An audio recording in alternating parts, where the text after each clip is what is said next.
வணக்கம். பரங்கிப்பேட்டை ரிஷிகேஷ் பேசுகிறேன். நான் சொல்ல வர்றது என்னன்னு சொன்னால், சாலை போக்குவரத்து விதிமீறுதல் குற்றம்.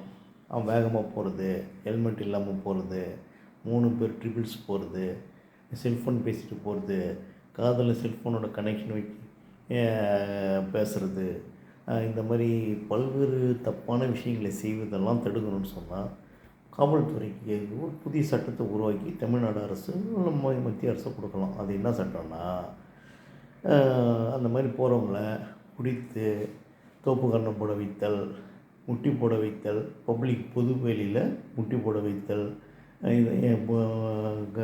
தோப்பு கரணம் போட வைத்தல், வந்து 3 மணி நேரம் நிற்க வைத்தல், இப்படி போன்ற தண்டனைகளை கொடுப்பது பெரம்பால் அடிப்பது கையில் போன்ற தண்டனையெல்லாம் கொடுக்கறதுக்கு ஒரு சட்டத்தை ஏற்றினா இந்த போக்குவரத்து விதிமீறல் குறையும். இந்த மாதிரி ஒரு சட்டத்துக்கு கொண்டு வரணும். இதை கொண்டு வந்தால் தான் போக்குவரத்தில் இன்றைக்கி எவ்வளோ ஆபத்து விபத்து நடந்துகிட்டு இருக்குது பாருங்கள். இதை தடுக்கணும் வேணாமா? அது மட்டும் இல்லாமல் செல்ஃபோனை பறித்தல், அதை பறிச்சுட்டு விற்றுறது, அதுக்கான இது.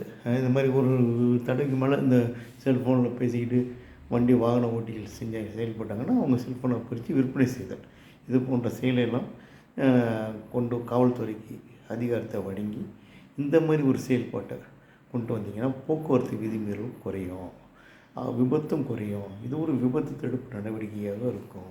இதை நீங்கள் உடனே மத்திய அரசும் மாநில அரசும் இந்த சட்டத்தை கொண்டு வழி செய்யணும். நன்றி, வணக்கம்.